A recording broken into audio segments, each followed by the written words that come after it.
요한복음 2장 41절부터 52절의 말씀까지 가겠습니다. 그의 부모가 해마다 6월절이 되면 예루살렘으로 가더니 예수께서 12살 되었을 때 그들이 이 절기의 관례를 따라 올라갔다가 그들 날들을 마치고 돌아갈 때에 아이 예수는 예루살렘에 머무셨더라. 그 부모는 이를 알지 못하고 동행 중에 있는 줄로 생각하고 하룻길을 간 후 친족과 아는 자 중에서 찾더니 만나지 못함에 찾으면서 예루살렘으로 돌아갔더니 사울의 성전에서 만난즉 그가 선생들 중에 앉으사 그들에게 기도하시며 묻기도 하시니 듣는 자가 다 그 지혜와 대답을 놀랍게 여기더라. 그의 부모가 보고 놀라며 그의 어머니는 이르되 아이야 어찌하여 우리에게 이렇게 하였느냐 보라 내 아버지와 내가 근심하여 너를 찾으노라. 예수께서 이르시되 어찌하여 나를 찾으셨나이까? 내가 내 아버지의 집에 있어야 될 줄을 알지 못하셨나이까? 하시니 그 부모가 그가 하신 말씀을 깨닫지 못하더라. 예수께서 함께 내려가사 나사렛에 이르러 순종하여 받으시더라. 그 어머니는 이 모든 말을 마음에 두니라. 예수는 지혜와 기가 자라가며 하나님과 사람에게 더욱 사랑스러워 하시니라.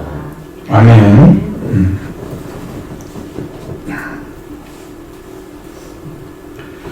예수님이 6월절에 대한 6월절에 예루살렘 올라가는 일들은 예수님이 어렸을 때부터 아니면 그 전부터 있었던 것 같아요. 계속 성경을 보면 이게 이제 해마다 그 부모가 해마다 6월절 때문에 예수님 올라갔다 그렇게 기록을 보니까 예수님이 아주 어렸을 때도 올라갔고 좀 11살까지도 올라갔겠죠. 근데 12살 때 같이 간 거죠. 예루살렘에 올라가서 베들레헴에 올라가서 그건 베들레헴이 아니죠. 나사렛이죠. 나사렛에 올라가서 거기서 그 일을 다 마치고 요절을 마치고 난 다음에 이제 돌아오는 일들을 했겠죠. 이건 뭐 그렇게 해야 되는 거기 때문에 관례를 따라 올라갔다 오는데 아마 12살이 되면 그 당시에는 상당히 나이 있는 아이들에게 성경 교육을 시키거나 뭐 그런 걸 하는 것 같아요. 하여튼 나이가 더 어렸을 때는 그건 못하고 12살이 되었을 때 하는 거죠. 그럼 그 뒤로도 계속 올라갔을 가능성이 높잖아요. 예수님 30일 때까지. 근데 그런 이야기는 성경에 아예 기록이 없어요. 딱 12살 때 이야기만 하나 딱 기록해 놓은 거예요. 그래서 성경을 볼 때 항상 생각해야 될 것이 뭐냐면 하나님이 왜 그걸 클로즈업 시켜놓고 나머지는 다 제해버릴까? 안 보여줄까? 그것이 하나님의 복음을 주시는 방식이에요. 필요한 것만 딱 주시고요. 나머지는 안 주세요. 그럼 뭐 상상한다고 되는 건 아니잖아요. 알아들일 수가 없으니. 그러니까 있는 복음만 그대로 믿으면 여러분이 그걸로 구원이 되기 때문에 그걸 클로즈업 시켜놓은 거죠. 올려놓은 거예요. 성경에다 딱 표시되게. 12살 때의 모습이 어떠했을까라는 걸 생각을 해볼 수 있잖아요. 예수님이 갔을 때 예루살렘에서 성생들과 함께 대화를 했다. 일반 사람들은 대화를 하는 게 아니고 그들의 가르침을 일방적으로 들었겠죠. 근데 대화를 했다는 얘기예요. 여러분, 하나님께서 주시는 지혜, 하나님이 가신 지혜는 사람들에게 배우지 않아도 다 압니다. 예수님은 어떻게 보면 무학할 수도 있습니다. 사람들이 말하기에 예수님은 무학했다고 막 놀리는 것이 나오거든요. 나중에 그게 나와요. 실제로 학문 없는 자가 어떻게 저걸 아냐고 이렇게 까먹거든요. 예수님은 그 모습이 그대로 나와요. 성경에. 근데 성경에서 말씀하시는 하나님의 지혜는 인간의 지혜를 위에 있기 때문에, 지혜 위에 있기 때문에 하나님을 경외하고 하나님 안에 선 사람이 더 큰 지혜를 가지고 있는 거죠. 세상을 뛰어넘는, 세상을 이해할 수 없는 그런 하나님의 왕국에 대한 지혜도 다 가지고 있는 거. 그런 진리를 이미 다 터득을 했던 것 같아요. 예수님 안에는 이루어졌다는 거죠. 그걸 나이가 먹으면서 이루어 가시는 거예요. 30살 됐을 때는 완벽하게 이루어진 거예요.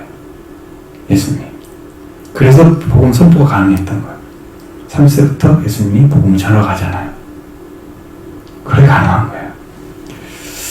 그러니까 여러분, 우리가 성장한다는 것은 뭘 의미하냐 그러면, 여러분이 하나님으로부터 태어나서 하나님의 자녀로 성장하는 게 성장하는 거죠. 이 땅에서 성경을 많이 배워서 알고 있는 것으로 성장하는 게 아니고, 하나님께로부터 태어나서 성장하는 게 성장하는 거예요. 태어나지 않는 자식이 없잖아요. 생명이 없잖아요. 그러니까 우리가 영적으로 하나님께 다시 태어나는 사람들이 하나님의 말씀을 받고 태어나서 영적으로 성장하는 거예요. 그것을 성경에는 위에서 났다 혹은 2번 났다 해서 거듭났다고 말을 합니다. 그러니까 하나님께로 태어나는 것은 2번째 낳는 거예요.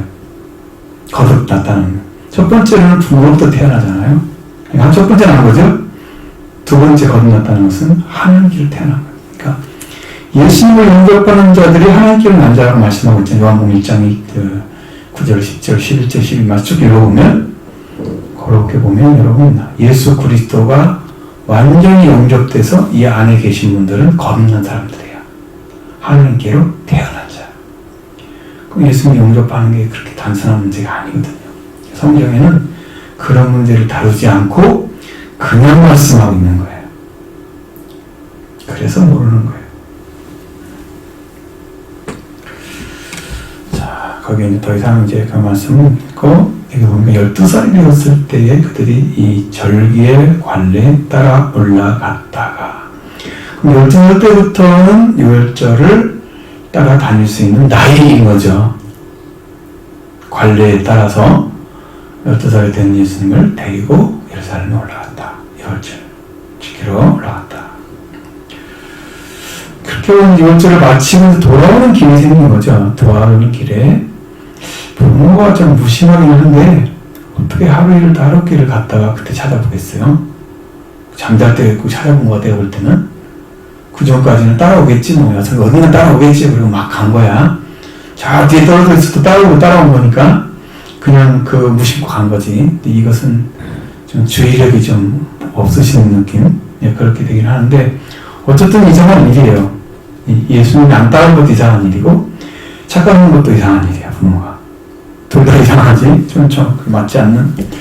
내가 여기 있겠습니다라고 말을 했으면 부모들이 그런 일을 안 했을 텐데, 다른 예루살렘으로 또 올라갈 일은 없었잖아요. 근데 예루살렘 또 가야잖아요. 그런 일이.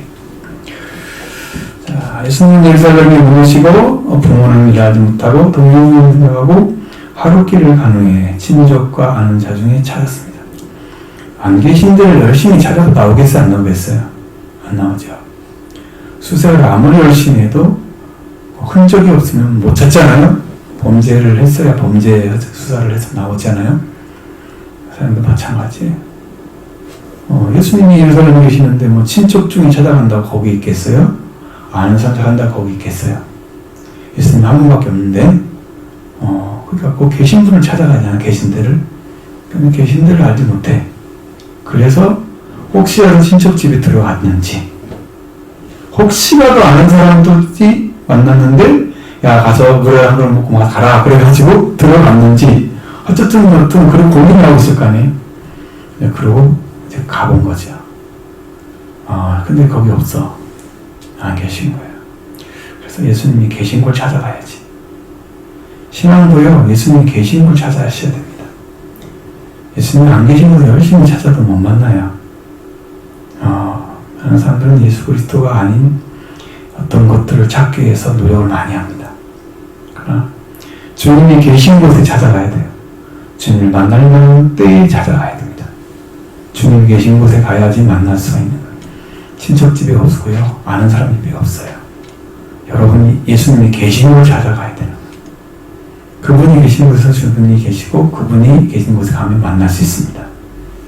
그러니까 우리가 지금 그러니까 성령으로 통해서 여러분에게 이제 교회에 오시잖아요. 그 오신 분들이 예수님을 만나야 하잖아요. 그럼 예수님 만나는 방법이 뭘까? 어떻게 만날까? 예수님을 실체를 만나는 게 제일 중요한데 영으로 오신 주님을 만나는 게 제일 중요하죠. 그분이 만나지면 성경 말씀이 믿어져요. 근데 그 예수 그리스도가 주신 말씀을 내가 스스로 파서는 그냥 글로 읽어지고 이해는 할 수 있지만 믿음으로 오진 않아요. 그러니까 아는 것과 믿는 게 하나가 되는 게 아니고 믿는 것과 아는 것이 하나가 돼야 돼요. 반대예요.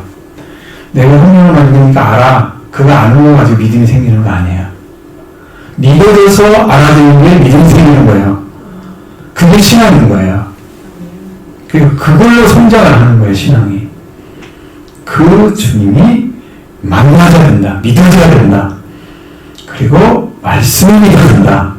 그러면 신앙이 시작된 거예요. 거기에 중요해요. 열심히 찾으시면 찾는 자 중에 성경이 말하는 것은 네가 나를 찾고 찾으면 나를 만날 것이다. 그렇게 되어 있거든요.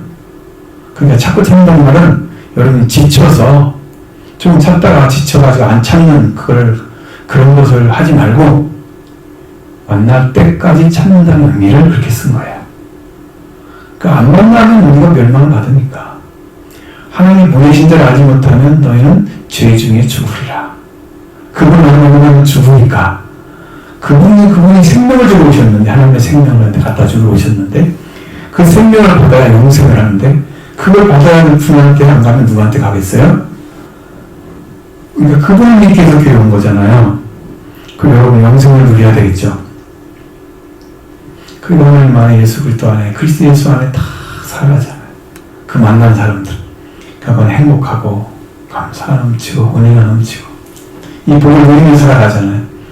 예수 그리스도 안에 그런 역사가 일어납니다. 그러니까 예수님 계신 곳 찾아가셔야 됩니다.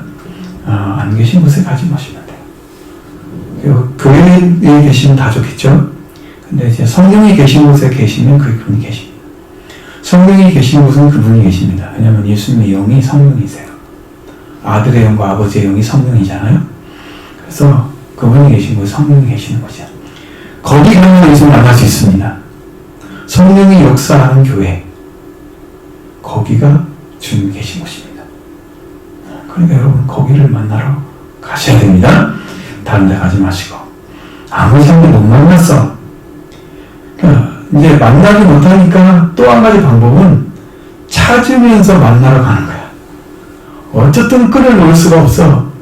어디에 신발을 알지 못하기 때문에 계속 가는 거야. 예루살렘에 계신다는 말만 딱 들었으면 안 찾고 가겠죠. 우리 신앙이 참 어려운 게 이것이 맞을까? 저것이 맞을까? 불확실하게 신앙생활 할 때 이것도 해보고 저것도 해보고 저것도 해보고 여러분 그러잖아요? 많은 분들이 병이 걸려가지고 병원에서 치료가 안 되는 경우가 있잖아요. 그럼 민간요법을 이것도 해보고 저것도 해보고 저것도 해보고 또 맞는 게 있을 거야 막 찾아다니죠. 근데 맞는 게 없더라고요. 우리 아버지가 20몇 년 동안 여기 아파가지고 12장과 위에 연결되는 부분이 아파가지고 고생을 하셨는데 제가 볼 때는 안 먹어본 민간약이 없어요. 더러운 데 나온 별것도 다 먹어보시고 그냥 사람들이 말하면 다 해봤어. 근데 안 나왔어요. 주님 만나고 나왔어요.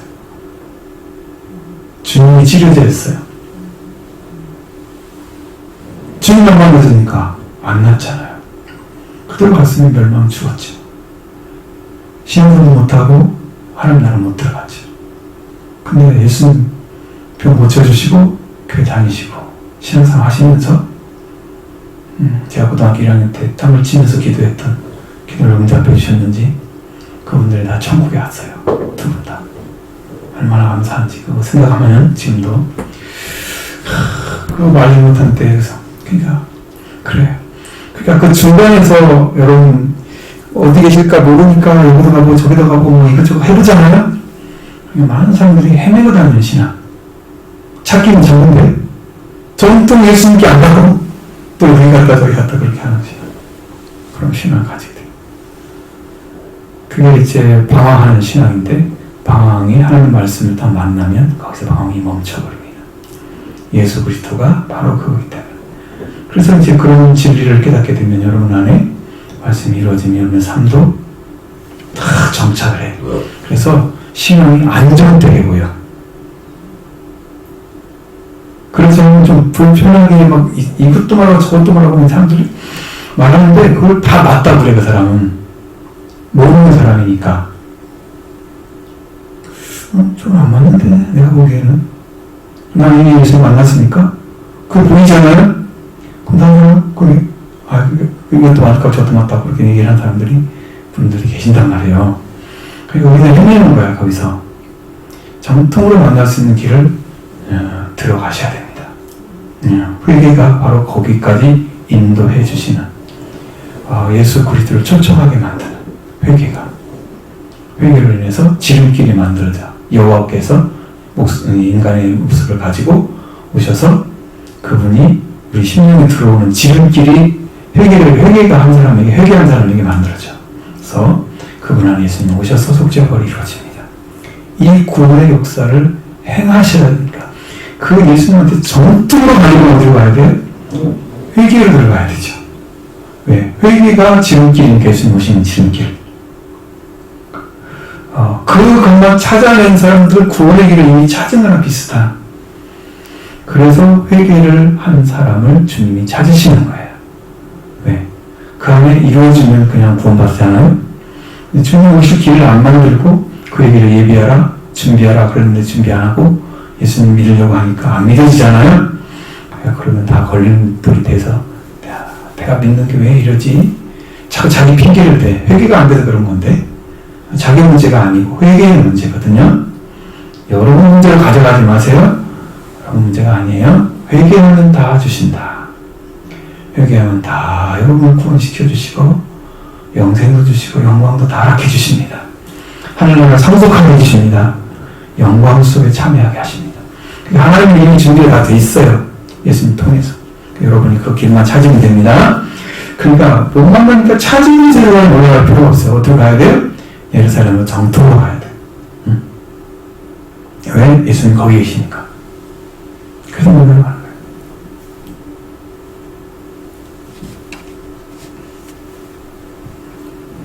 근데 이제 보니까 사흘 후에 성전에 갔다고 그래요. 애들 늦어졌겠어요?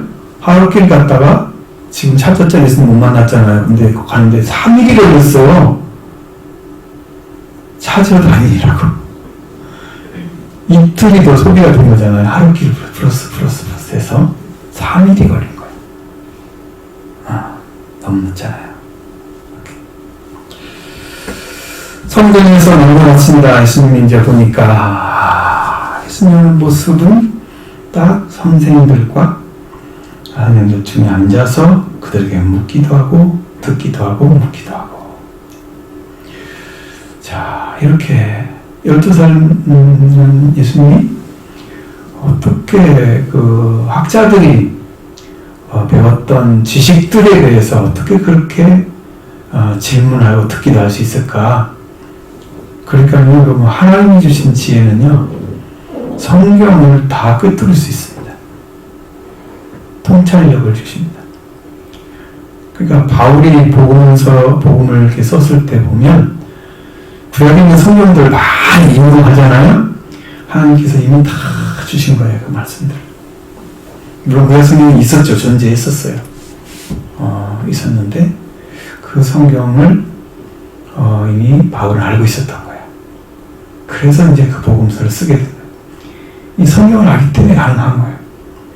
근데 예수님은 나사렛에 계시면서 거기에서 훌륭한 선생님들을 만나지 못했을 텐데 변함없이 못 만났을 거란 말이죠. 그러면 누구한테 배워요? 어머니가 아버지가 똑똑할까요? 거기까지는 못 가죠. 선생님 아니니까. 그러면 정통적인 지식과 대화가 안 돼요, 이 사람하고는. 왜냐하면 단어 하나가 다를 거란 말이에요. 단어 하나하나가 그 분들이 쓰는 단어하고 일반인이 쓰는 단어하고 달라요. 다르잖아요. 그래서 우리가 공업 용어나 아니면 의학 용어나 다르잖아요. 똑같은 말을 다르게 쓴단 말이에요. 의미를 가져가지고. 그러니까 우리는 지금 성경 용어잖아요. 그럼 성경에 대한 용어가 같지가 않을 텐데 그걸 어떻게 알아듣겠어요, 자기가? 12성경이니까. 어떻게 듣고 물어요, 그걸? 그러니 보세요. 하나님이 주신 지혜는 그 인간의 지혜를 뛰어넘어. 그래서 성경이 뭐라고 그래요?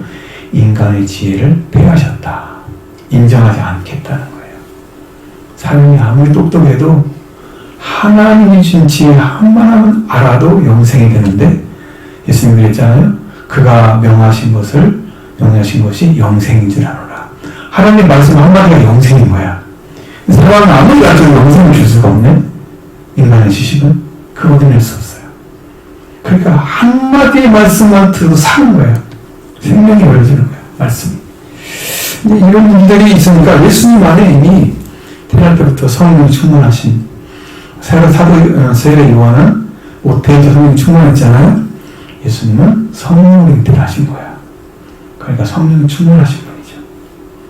그렇게 영적으로 이미 가지신 분이기 때문에 하나님 다 함께 계신 것이 성령이 나타나고 있단 말이에요.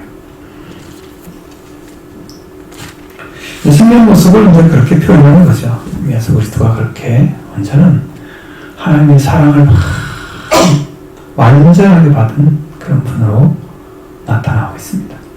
지혜도 자라가고 그럽니다. 그러면서 사랑스러워 가시더라. 그런 성품이 사랑의 성품으로 이렇게 화되어 있다는 거예요. 점점 크면서 점점 사랑이 이루어지는 회복의 길로 걸어가고 있다. 그 예수님 안에 이런 그 말씀들을 듣기만 해도 다 은혜가 될 거예요. 이루어진 걸 보면. 저는 이제 하나님께서 말씀이 이루어졌다고 말씀하셨거든요. 그러니까 이제 어떤 말씀도 대부분 다 이게 해석이 가능해요. 근데 뭐냐면 좀 전문적인 그런 이상한 성부 같은 것을 많이 연구를 해야 돼요.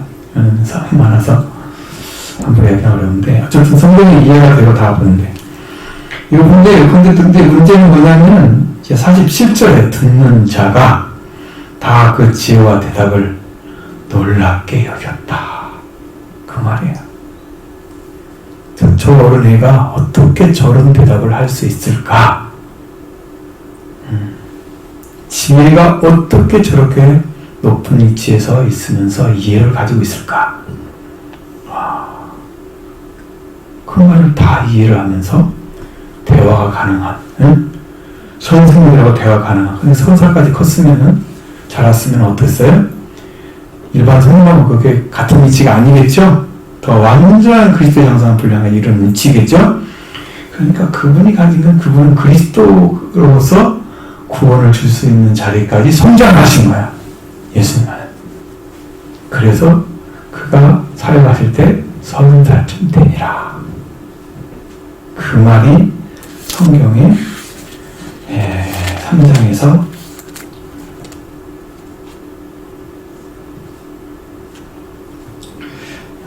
찾으려면 바로바로 안 나오죠. 3장의 23절에 보면 그래서 그 가르침을 시작하실 때가 30세쯤 되니라. 됐죠? 되시니라. 그렇잖아요. 3장 이렇게 나이가 드셨으니까 이분은 이제 완숙해진 거야. 12살 때도 이렇게 지혜가 충고 이렇게 여러 말씀을 전할 수 있는 그런 것들을 가지고 계셨잖아요. 지혜와 그가 그 대답이 너무나 놀라웠던 그 예수님이 30대에서는 이제는 사람이 뛰어넘는 지혜, 하나님의 지혜를 그대로 가지고 계신 거죠. 그분은 하나님의 본체이시기 때문에 그분을 인정하는 사람만 구원을 받아요.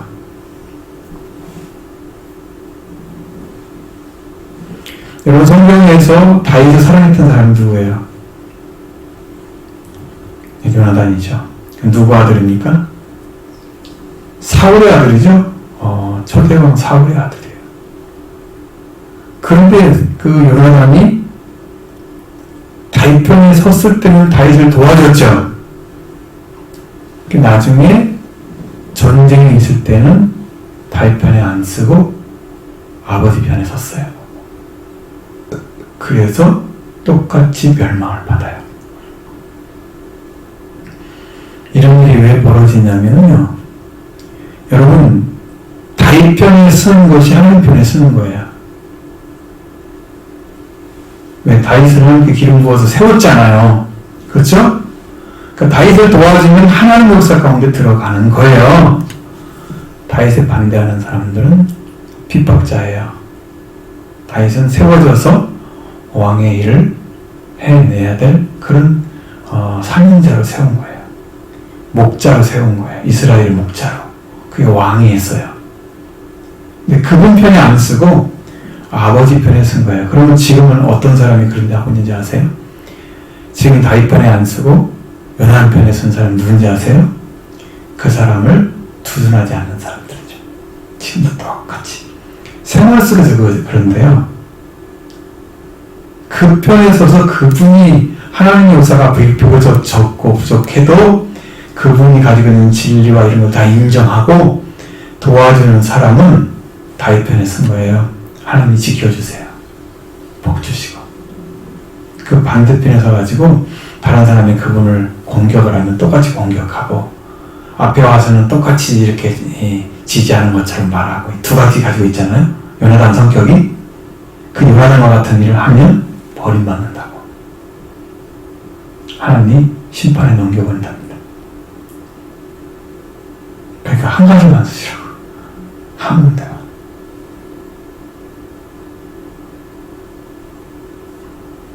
환경에 따라서 지지하고 나한테는 또 바뀌고 이건 다르잖아. 또 바뀌고 그러면 안 돼요.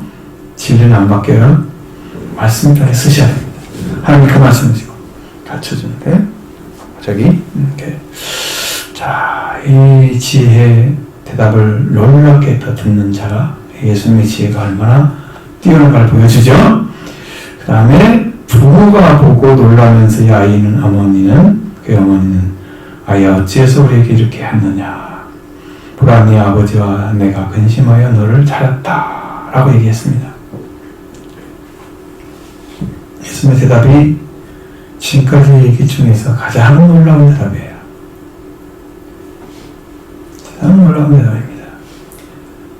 어찌하여 나를 찾으셨습니까? 라고 물어봤습니다. 차라리 진짜 어머니나 아버지를 이해한다면 뭐라고 하겠어요? 죄송해요.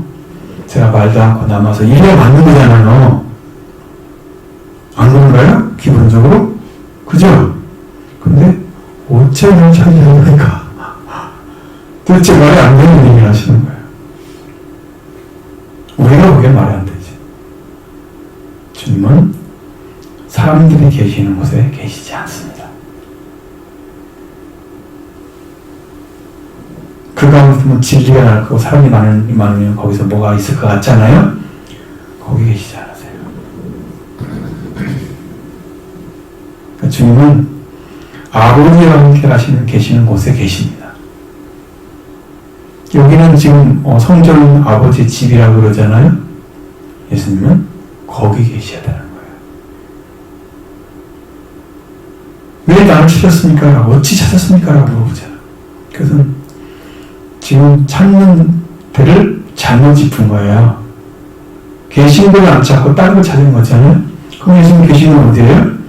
물어보세요. 내가 내 아버지 집에 있어야 될 줄을 알지 못하셨습니까? 라고 묻잖아요. 계실 곳이 어디예요? 아버지 집이잖아요. 그러니까 아버지 집에도 안 찾고 왜 친척이나 아는 사람들이 찾고 또 둘레둘레 돌아다니면서 3일을 걸려서 오시는데 이게 놀라운 대답이죠. 저는 함께 갑시다 내 아버지 집 그 찬양 부를 때 막 가슴이 엄청 뛰었어요.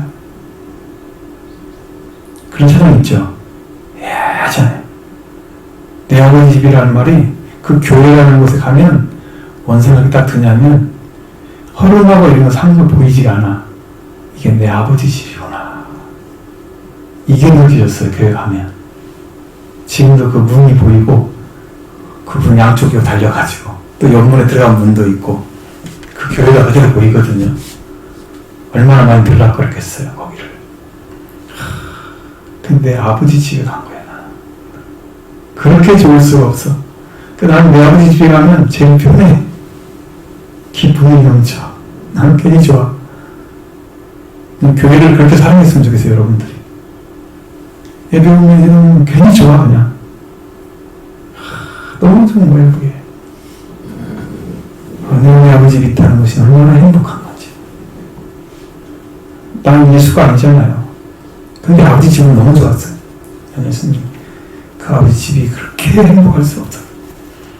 그래서 그냥 때가 되면 같이 청소하면 청소하고, 과일 따면 과일도 따고, 수련 가면 수련도 가고, 성경학 가면 성경 교사도 하고, 조금 나이가 먹으니까 반주 시켜가지고 그냥 저는 반주자를 만들어.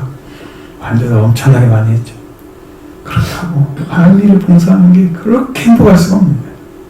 아버지 집에 있으니까. 저는 여러분이 교회가 이렇게 되기를 원합니다.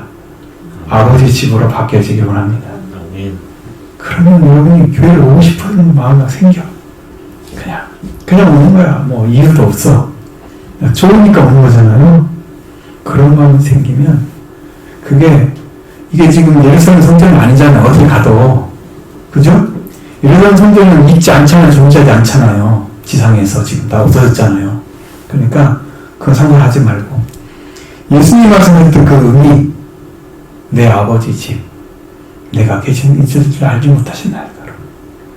예수님은 그 안에 계신데 다른 건 찾는단 말이에요. 어찌하여 날 찾으셨으면 거기 가는 곳에만 찾아서 가야 되는 나만 나는데 딴 데가 찾은 거죠. 그러니까 그것도 잘못 찾은 거예요. 응? 그냥 아버지 집에 가서 찾으면 됩니다. 그럼 여기서 성령이 일하시면서 영으로 예수님이 오셔요.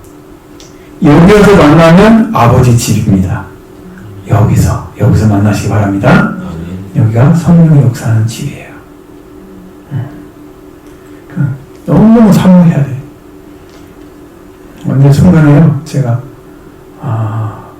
그때 전도사 삶을 살고 있었습니다. 89년도에. 근데 와서 14장 몇 절인가 모르겠는데 거기에서 나를 전하라서 이 날을 전하보다 중요하게 아침 이 날을 전하보다 중요하게 여기고 그걸 결정해야 된다는 얘기 말을 딱 듣는 순간에 저는 무엇을 결정했냐면 주일을 따로 생각하고 모든 날들은 또 따로 생각하고 그래서 주일을 더 귀하게 여기는 것을 결정할까 아니면 주일이 날마다 주일인 걸 결정할까 그걸 했었거든요. 그 제 마음에 나는 날마다 주일로 살겠습니다 라고 결정을 했어요. 그러니까 주일이 특별한 날이 아닌 거예요. 저한테는 날마다 주일인 거야. 저희는 그래요. 한번 결정하니까 하나님이 그렇게 가시네 끝까지. 그때 그러면 제가 30살도 안 됐을 것 같은데 30살 됐나? 30살 좀 밖에 안 됐는데 지금 몇 년 전에 있어요. 33년쯤 됐잖아요. 연수단 34년 정도.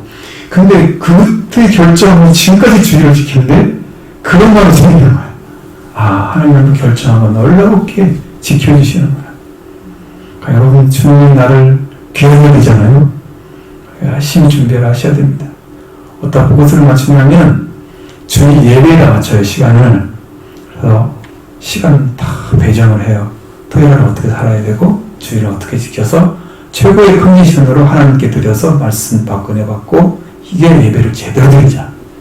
기도도 준비하고 그거 좀 맞춰서 가야 돼. 그러니까 그런 거 준비가 안 되면 주일이 큰 의미로 다가오지 않을 수도 있습니다. 그냥 의당 가야 될 날로 생각할 수도 있잖아요. 그날이 안 되게 주님이 계신 집에 가고 있는데 우리가 그 집을 귀하게 여기 계잖아요. 정말 사랑을 하게 하죠. 그건 만나러 오신 거죠. 근데 그 부모가 하신 말씀을 깨닫지 못했다고 합니다. 깨닫지 못했지만 어머니를 마음에 두었다라고 얘기하죠. 깨닫지 못했습니다. 예수님이 하나님을 아버지라 부르는 걸 알지 못했어요. 아직 몰랐어요. 여러분 혈통이라는 게 있잖아요. 혈통이 있어요. 이게 혈통대로 가는 경우도 많죠. 그러니까 우리가 혈통이 있으면 그대로 닮은 것도 있고 뭐 또 다 이렇게 얘기하는데 그것처럼 우리가 예수 그리스도 혈통을 갖게 되면 그 혈통을 갖게 되는 거거든요. 영으로. 그러면 예수님을 닮은 아이가 태어나는 안에 예수님이 맏아들이라는 성경에 또 로마서 8장에 보면 예수님 맏아들로 세상에 보내셨다고 그랬단 말이에요. 그 예수님을 닮은 둘째 아들이 이제 찾아가는 우리가 되는 거예요. 우리들이 다 찾아가 돼서 맏아들은 될 수가 없고. 그래서 하나님이 들어가는 거예요. 그래서 아버지가 친아들을 갖다가 예수님이라고 한다면 나머지는 다 양자인 거예요. 그래서 이 로마서에는 우리를 양자형을 주셨다고 그러잖아요. 이해가 잘 되시나요? 양자형. 그래서 그러신 거야. 거기 양자형이라는 의미가 그것 때문에 그런 거예요. 하나님의 아들이 아닌데 아들로 들어온 사람들. 입양시킨 거죠. 우리가 입양된 거예요. 법적으로 입양되면 아들로 딱 세워지잖아요. 그러니까 아무 문제 없죠? 보호되죠? 거기. 우리도 하나님의 성령의 복으로 다 우리를 이미 문제없이 다 만들어 놨어요. 여러분, 하나님의 아들, 딸이 된 거예요. 근데 그걸 깨닫지 못하면 찾아도 못 되는 거지. 장자, 그러니까 맏아들이 되는 것. 그냥 둘째 아들이 돼야 되는데, 그걸 못 되는. 자, 예수께서 이제 그 말씀을 하신 다음에 함께 내려가서 나사렛에 들어가서 순종하여 맡으시더라. 그랬습니다. 예수님이 얼마나 순종적인가를 보세요. 하나하나 삶이 말씀이 다른 삶을 살아가요. 부모를 존중하잖아요. 십계명에도 부모를 공경하라. 내 부모를 공경하라. 말씀 따라가죠? 그렇습니다. 그게 중요한 일입니다. 중요한 일입니다.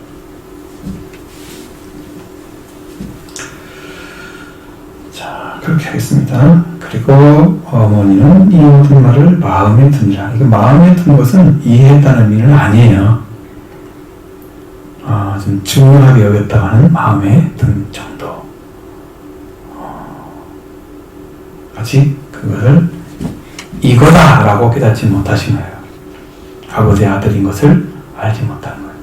예수님 십자가에 예수님 못 박힌 걸 가봤잖아요. 요한복음 19장에 보면 예수님 만나러 가잖아요. 막달라 마리아, 무슨 마리아, 클로바 그 마리아만 4명이 거기를 가잖아요. 거기 이름이 다 마리아예요. 예수님의 어머니까지 마리아예요. 거기 가가지고 요한에 같이 가잖아요. 십자가 달리는 거예요. 거기에서 이제 예수님을 하나님의 아들로 마리아가 드리는 거죠. 그 전까지는 하나님의 아들로 못 드린 거예요. 자기 몸을 통해 태어났기 때문에 자기 아들로 태어날 수도 있잖아요. 안 그런가요? 자기를 못 벗어나죠. 자기가 태어났는데 무슨 말이야? 나를 통해 태어났는데 무슨 하나님의 아들이야? 못 벗어나죠? 벗어납니다. 그런 경우는 참 어려울 거예요. 근데 나중에는 벗어나고 나중에 이제 성령 받는 오순절을 말해도 찾아오잖아요.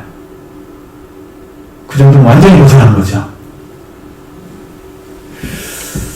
그래서 그건 우리가 산 거예요. 그리고 예수님에 대한 말씀은 지혜와 키가 자라가며, 맨 처음에 키가 나오고 지혜가 나와야 되는데 지혜가 먼저 나와요. 라는 말이죠.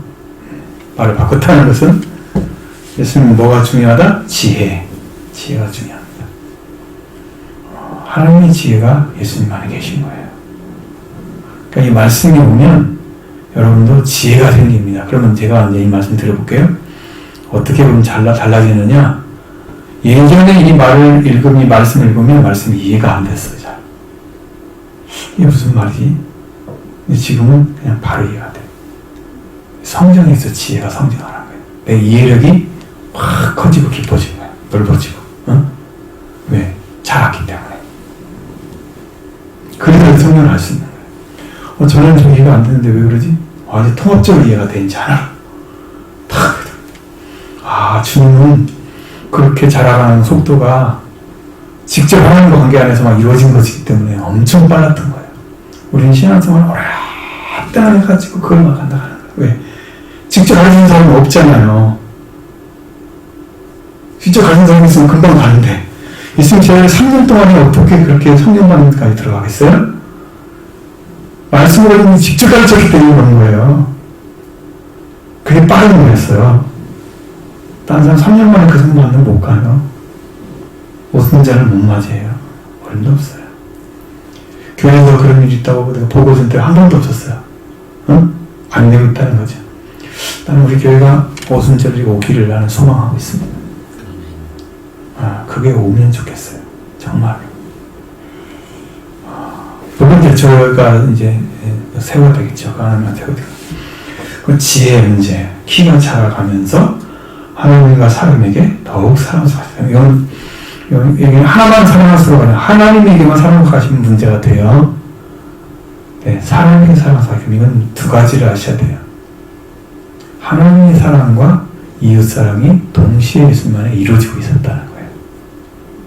다른 사람 보기에 그렇게 보였다는 거죠. 가시더라. 더 사랑스러워 가시더라. 하나님 분이 사랑스럽고 사람이 봤는데 이 사람은 너무 아름답고 모습만 말하는 게 아니고 그 안에 가지고 있는 것들이 그렇게 보인 거예요. 정말 흥분할 만하잖아요. 근데 이사야 3장에는 흥분할 만한 아무것도 없는 사람이 나타나잖아. 마른 땅에 나온 새싹 같으며 흥분할 만한 아무것도 없는 사람. 예수님 너무 초라하게 나온 아무도 인정하지 않는 죄만 지고 멸망 속에 받아 들어가서 속건들 자기 영혼을 드리는 사람으로 되는 그 한 분 나타나지. 예수님이 굉장히 화려하고 멋있고 잘생기고 뭐 그런 한성한 모습이 하나도 안 나타나는 거예요. 인간의 모습. 그래서 예수님 정말 초라하고 부족하고 정말 그런 모습만 보이지. 근데 예수님 안에 아버지가 계시기 때문에 예수님은 아버지의 일을 하고 계셨던 거예요. 나는 내가 말하는 건 내 말이 아니다. 나는 아버지가 들을 말을 하는 거야. 지금 너에게. 나를 본 자는 아버지를 본 거야. 그렇게 얘기했던 거예요. 그 예수님 만나는 아버지를 만나는 것 똑같아요. 본체가 똑같으니까. 그분이니까. 그 하나님이 지금 인간 되신 거니까. 되신 거예요. 이렇게 해서 자라간 거예요. 여러분도 이런 모습은 영적인 것은 참 중요하죠.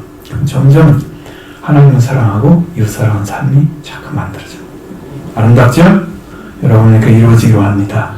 여러분도 그런 진리 가운데 하나하나 받아 넘어가는 거예요. 진리 가운데 깊이 들어가는.